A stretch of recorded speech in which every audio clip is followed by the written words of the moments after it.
Сигурно много от вас тайно си мечтаят да дойде времето, когато няма да търсят специалисти, когато имат проблем с компютъра, а сами ще се справят. Ако попаднете в професионална гимназия по механо-електротехника генерал Иван Бъчваров в град Севлиево, обещавам ви, че това може да се случи.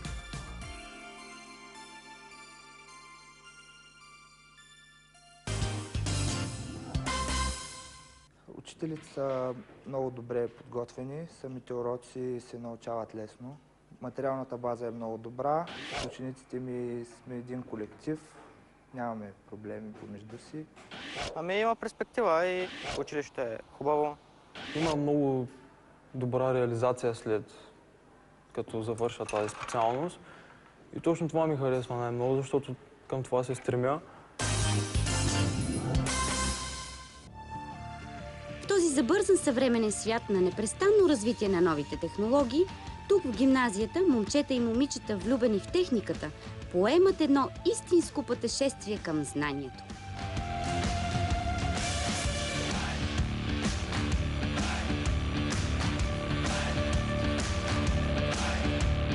Специалността е компютърна техника и технологии. Изучават се електротехника, нали, някои по-специални раздели на електротехниката, аналогова схемотехника, цифрова. Нали, това е 10-ти клас. 11 се изучават вече по-сложни процесори, дънни платки, периферията на компютрите, компютърните системи. Общо взето всичко, което обхваща сферата на информационни технологии, информатиката. И програмиране също, веб дизайн. Аз от малък исках, нали, да се занимавам с компютри, с областта на информатиката и информационните технологии. И понеже училището в областта е с най-добрата материално-техническа база и съм чувал, че подготовката също е много добра, и реших да кандидатствам тук. И тази специалност, която избрах, много ми хареса. Имам по-голям братовчет, който е завършил тук. И той продължи образованието си в Техническия университет в София. Каза, че е много добре, нали, тук всичко, като материална база, като подготовка, като учители. И така реших и аз да продължа тук своето образование.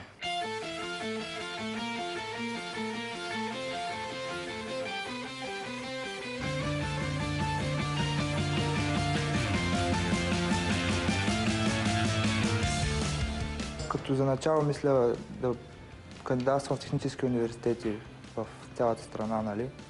Като София ще ми е приоритет, защото съм чувал, че там е най-добрият технически университет в България. И надявам се да продължа работата си в тази насока. Някоя фирма за програмиране, за създаване на сайтове, за разработване на програми.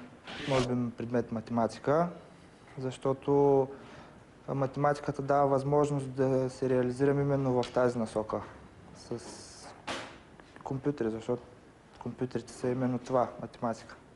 И ще ми трябва като кандидатстване, като по-нататъчно развитие, ще се изучава предимно математика.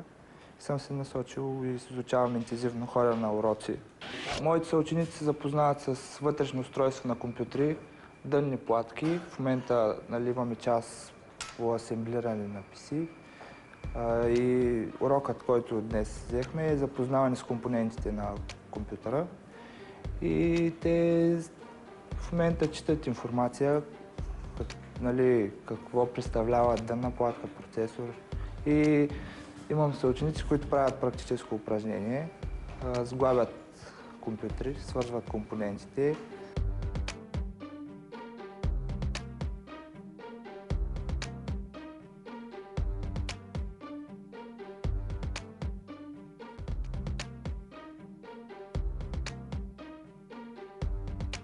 Професионална гимназия се открива през 1962 година като професионално техническо училище. След това се преобразува в средно професионално техническо училище. А от 2005 година е професионална гимназия по механо-електротехника генерал Иван Бъчваров. Следващата година училището ще чества 50 години от основаването си. Училището е международно сертифицирано от фирма ЕС Лондон от нашите ученици, които завършват, получават международен сертификат, който важи на трудовата борса на цяла Европа и света.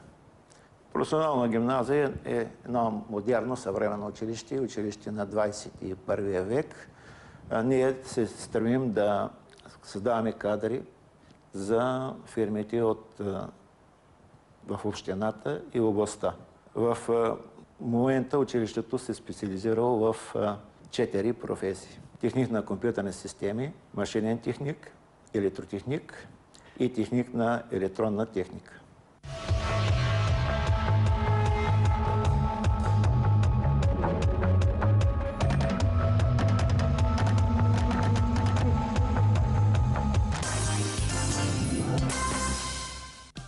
Клуб СОС Здраве. Една добра традиция, за която ни се иска да научим повече.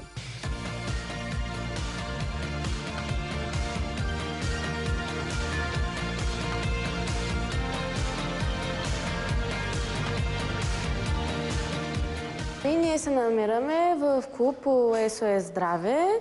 Той е създаден през 2007 година по инициатива на учениците.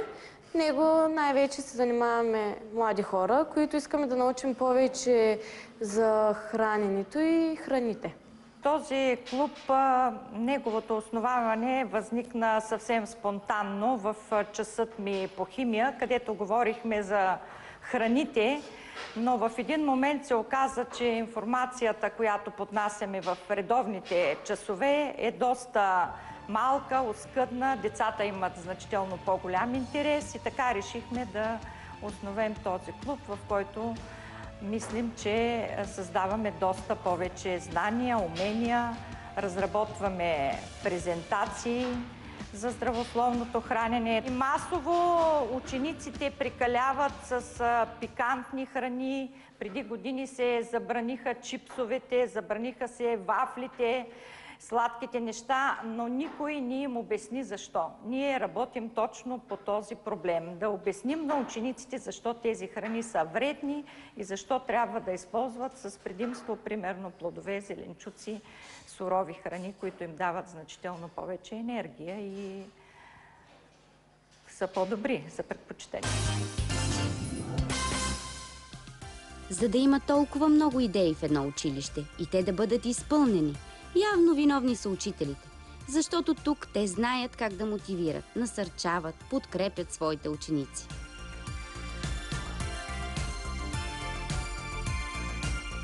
Ние се стремим да създадем и много добри условия за реализация на нашите ученици.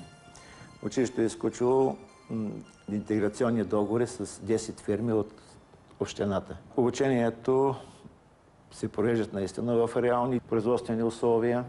Имаме изключени, както казах, 10 интеграционни договора. Освен нашите учители и ръководители, фирмите ни предоставят тим лидери, т.е. ръководители, които се грижат за нашите ученици. От информацията, която имаме, ръководството на фирмите са така задоволително. Нашите ученици научават на ред дисциплина, което после се превръща и отдава отражение в самата установка в училище. В училището работим по няколко основни приоритета. Аз като директор и педагогическия колектив. Първият приоритет е качествено професионално образование, както казахме, тази материална база, която ни предоставят фирмите, и другото, което можем да осъществим, е с реализацията на много проекти. Национални, международни проекти, национални програми. На всички вече ни е ясно, че учението в професионална гимназия по механоелектротехника генерал Иван Бъчваров, град Севлиево, върви само напред и нагоре. Учениците тук не само учат, но и спортуват, забавляват се, раждат нови идеи и ги осъществяват. Истински училищен живот. Електрониката се използва в бита ни, навсякъде ни трябва и затова реших, че това е специалността за мен. Ами има перспектива и училище е хубаво. Има много добра реализация след като завърша тази специалност.